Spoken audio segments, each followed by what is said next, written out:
RCF.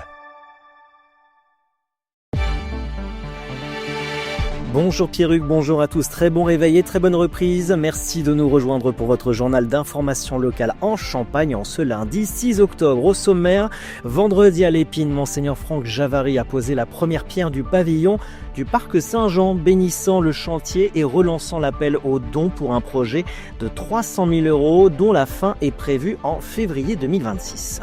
Dans ce journal, Michel Lefebvre, vice-président de l'ACPUI, présentera l'édition 2025 de l'opération Brioche, initiative solidaire au profit des projets pour les personnes en situation de handicap. Mais tout d'abord, un point rapide sur la météo près de chez vous pour aujourd'hui en Champagne selon Météo France. Un temps calme, mais plutôt nuageux avec quelques éclaircies par moment dans la journée, mais pas de vent par rapport à samedi dernier et les températures qui fluctueront entre 8 ce matin et 16 degrés cet après-midi. RCF Cœur de Champagne, le journal Christopher Fausten. Vendredi matin, à l'Épine, Monseigneur Franck Javary, évêque de Châlons, a posé la première pierre du pavillon du Parc Saint-Jean, bénissant le chantier, entouré des sœurs bénédictines, des bénévoles et des ouvriers, et soulignant l'importance de cette reconstruction. Ce projet, vous pouvez avoir l'impression d'une construction, mais c'est une rénovation, une reconstruction évidemment assez massive, compte tenu de l'état antérieur du bâtiment, mais qui était déjà présent.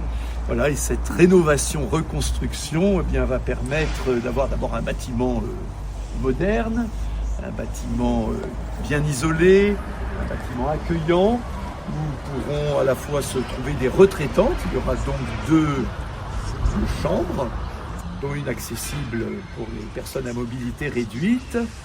Je m'excuse de parler de choses très, très terre à terre, mais importantes aussi, des sanitaires modernes, pour en particulier aussi les jeunes qui viennent ici camper.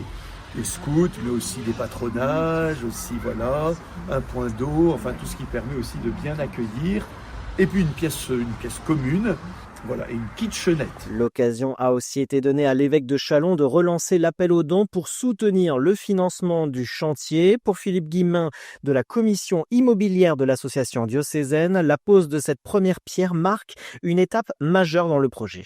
Aujourd'hui, on passe dans la partie matérielle. On a fait des premières fondations. Le chantier est commencé, donc aujourd'hui, il va se dérouler jusqu'à son terme. On a les 7 entreprises qui sont retenues. Ce sont que des entreprises locales qui remplissent tous les lots. L'idée, c'est que la construction soit achevée fin janvier, que les salles et les chambres soient disponibles pour accueillir les pèlerins ou les gens auxquels on met à disposition le parc à partir de février 2026. Le chantier représente un coût de 300 000 € et devrait être achevé d'ici février 2026.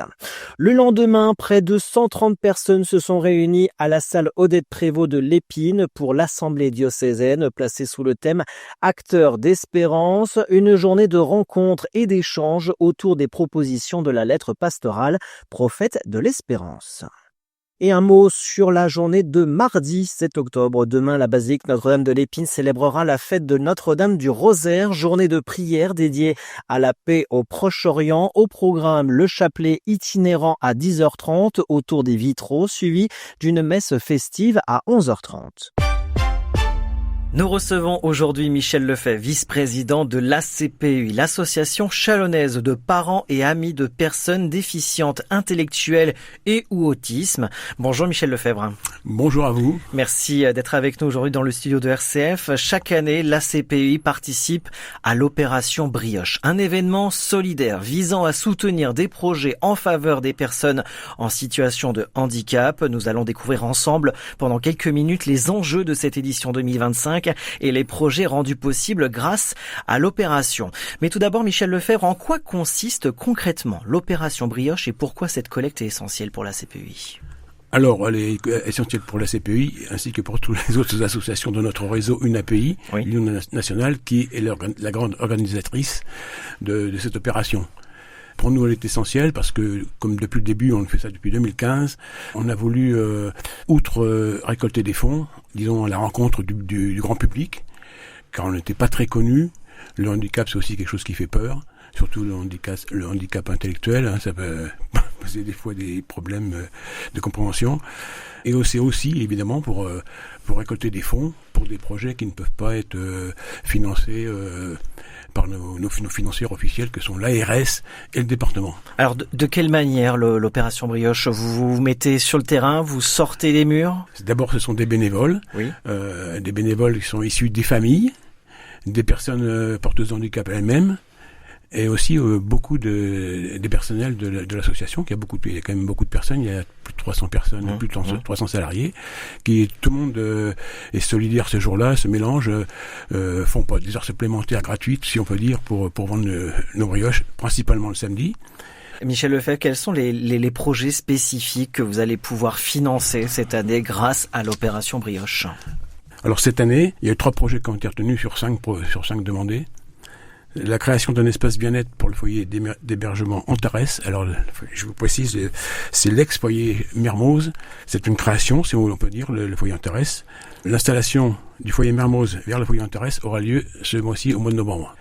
Il voudrait aussi créer une salle de bain sensorielle pour le bien-être des résidents. L'autre projet, c'est l'achat d'équipements de jardin pour l'Institut médico-éducatif Le Tremplin. Et le troisième, c'est l'aménagement d'une salle multimédia pour le foyer de vie de Vernet.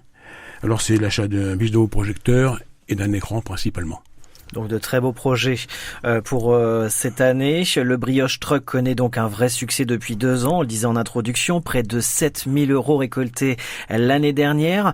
Michel Lefebvre, comment cette initiative permet-elle de toucher davantage de personnes et d'encourager la solidarité dans l'agglomération chalonnaise?